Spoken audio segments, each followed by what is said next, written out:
So, do victims and witnesses suffer the same mental overload as the interviewers and suspects?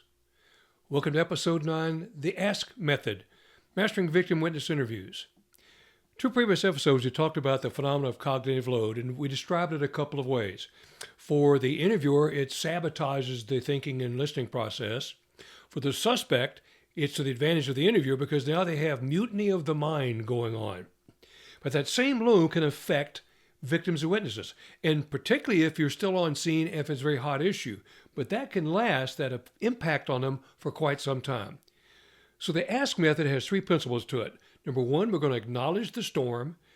Number 2, we're going to settle the chaos. And then third, we're going to knit the recall. So let's go through that process very quickly. First, acknowledge the storm.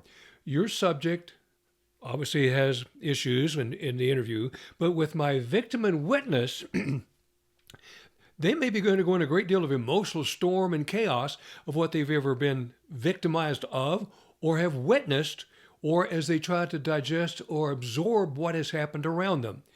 So first of all, as an interview, you're going to acknowledge that storm that's going on within them. You can't dismiss it. You don't overlook it. You have to let it pass. You have to let them work through that. This is part of their process of dealing with what they have happened to them and what they have seen.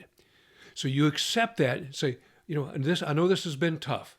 I know this has been quite a challenge for you. I can tell this is very upsetting, but I'm here to help. Let's work through this.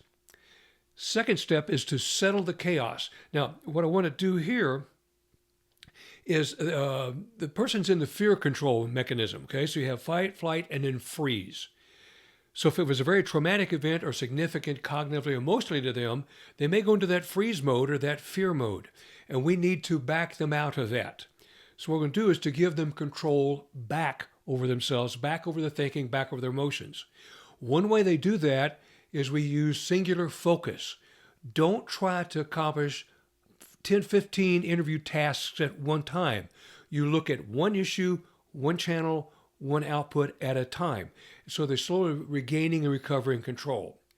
Now to do that, we're going to knit the recall. That's the K part of the A.S.K. We're going to start asking for details. Now, don't say to them, what do you remember? Asking them to remember gives them this haven if things are too strong, that instead of facing it, they have the option to go to not remember. So don't use what do you remember. Tell me about. Now think in terms of time, think in terms of sight, sound, taste, touch, smell, cognitive processes, emotions that were going on, what they were thinking at the time, and that movement of time that was going on. So center on just one single catalog. Walk me through this part right here. Just for a moment, let's walk through. Tell me about what the conversation was, what you heard. And that lets them stabilize that information. So with the A.S.K method, we're quelling that storm, allowing that victim witness to get back into control. You're not forcing memory. You're removing the obstacles that prevents them from sharing that critical information. Remember, in investigations, the most important part is interview of victims and witnesses in their cooperation in a hearing and trial. Be sure to subscribe down below. Look for more episodes coming up. Drop some comments in the comments section, if you will. So hit that subscribe button and the bell, and you will get notified when other episodes are coming. Remember, what happens in the interview room echoes in the courtroom. See you next time. Be safe.